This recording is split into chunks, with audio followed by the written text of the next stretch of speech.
Welcome to day 53 of 60 Days of Inspiration with Kathleen Gonzalez, and we're studying Living the Sacred Yes, Affirmations for Action by the Reverend Deborah L. Johnson.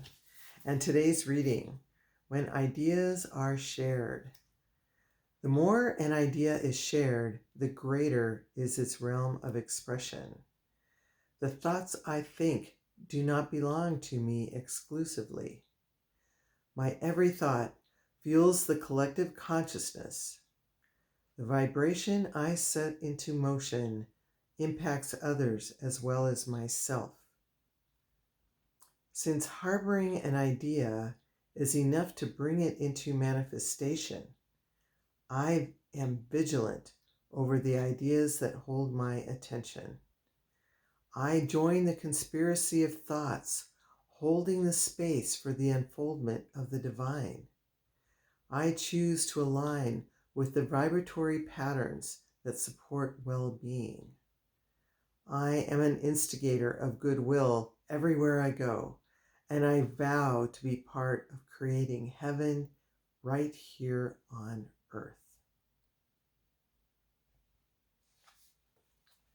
When ideas are shared. The more an idea is shared, the greater its realm of expression.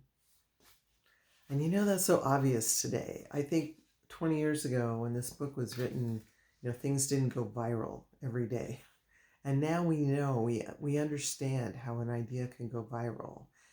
And the type of viral that this is talking about is through the ethers, right? Through the frequencies that surround the earth. And so we're all connected to these frequencies. And we know right now with what's going on with the COVID virus that, there are frequencies of fear going around and around, and misinformation going around and things going viral, going around, and with Black Lives Matter and with violence against African Americans and people of color, this information, goes viral and it gets around the world. And so when we think about it that way, we really have a current visceral understanding of how a thought can create, can go viral, and everybody can be having that thought at the same time.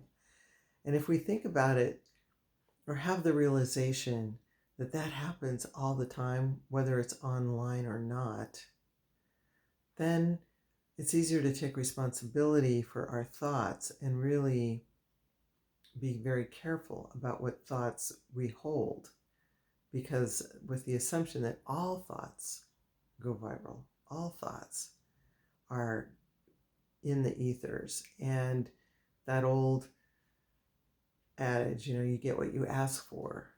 If we're in thoughts of fear, if we're in thoughts of impending doom, of the zombie apocalypse, of mind control, of death and destruction, it's out there and it's viral. And so what we can do is choose thoughts of what we want instead of what we're afraid of. So the more an idea is shared, the greater is its realm of expression. The thoughts I think do not belong to me exclusively. And when you think about that, how many times, you hear something and then it goes viral, right? Or we feel the stress and the tension of things that are happening around the world because we know about them. And so our thoughts, we are picking up thoughts from others all the time, which is another reason to curate, to be very picky about where we get our information, where we spend our time, and who we spend our time with, because all those things add to what collectively as human we're creating right now. And if we choose to spend time with uplifting people, that's like one of the first lessons I ever learned from my teacher, hang out with uplifting people. Because when that happens, upliftment happens. The chances of being uplifted hanging out with downer people isn't there. But if you hang out with uplifting people, the chance of being uplifted, the chance of being, a contributor in a positive way is exponentially increased. So, my every thought fuels the collective consciousness. Every single thought adds something to the collective consciousness. And if we only have control over our own thoughts, so if we control our thoughts, if we are strategically aware of what we're thinking and choose in the moment to change it, thinking if we're not thinking good thoughts, and to focus on the positive and focus on what we want, that's a positive thing, then that every choice, every moment we do that, we're affecting the collective consciousness no matter what.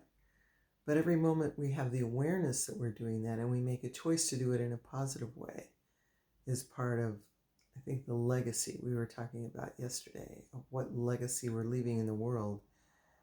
Are we leaving a legacy of worry, or are we leaving a legacy of positivity and inclusivity and unity and peace?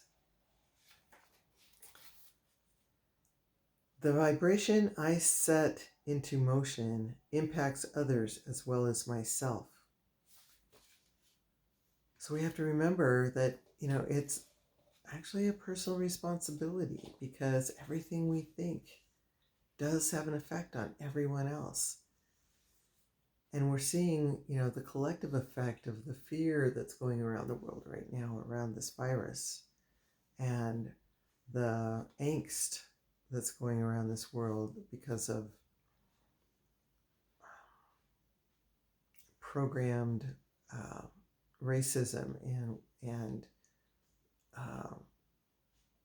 white supremacy that's ingrained in our system, which hurts everybody. It never doesn't hurt anybody. It's something negative, you know what I mean? It just never doesn't hurt. Even though some people might not feel like they're hurt by it, they may feel like they're helped by it. Ultimately, it affects their humanity, at a very basic level. I am vigilant over the ideas that hold my attention. I join the conspiracy of thoughts holding the space for the unfoldment of the divine. So there are kindred spirits out there, right, who are holding thoughts in space for the unfoldment of the divine. So join us, right? Join that group. And it don't have to be perfect. I know, during the day, I'm like there, I'm not there, I'm there, I'm not there. But at least I have the awareness that that's where I want to be. And the intention, that's where I want to be. And I check in to see where I'm at and change if I'm not there, to the best of my ability. I choose to align. I choose to align with the vibratory patterns that support well-being. So here we have this virus. We can choose, like, I'm going to die. I'm going to go somewhere. Somebody's going to sneeze, and then, I'm going to get it. It's going to be horrible. Or, maybe I'll be the 99.9% of the people who don't get it. Or, part of the percentage of people that get it and I don't even know it. And so I move through the fire and I'm on the other side, and it's time to act there, right? But, putting something off and resisting something,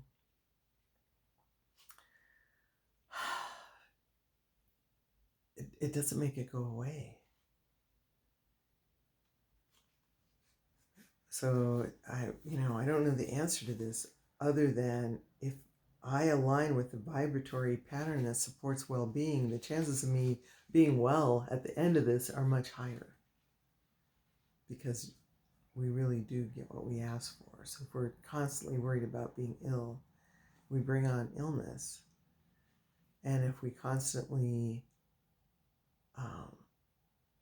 move into a space of well-being, that energy of the space of well-being feeds our cells, and our chances of being well, improve drastically. I am an instigator of goodwill everywhere. I am an instigator of goodwill everywhere I go, and I vow to be part of creating heaven right here on earth. And so that's the possibility. This is the goal that we can aspire to. What's heaven like? And what would be heaven here on earth? And why not focus on that and see what that's about? And, we may change our mind what we think it is. We may get it and go, this isn't it, and change our mind and look for something else. And we can look to journeys of people gone before us for advice on what to ask for. But, it's all the adventure. It's like part of what we're here to do. And so let's move through with that. Let's play with that. Let's see, what can we create today? What kind of divine unfoldment? What divinity can I recognize in myself and then share to move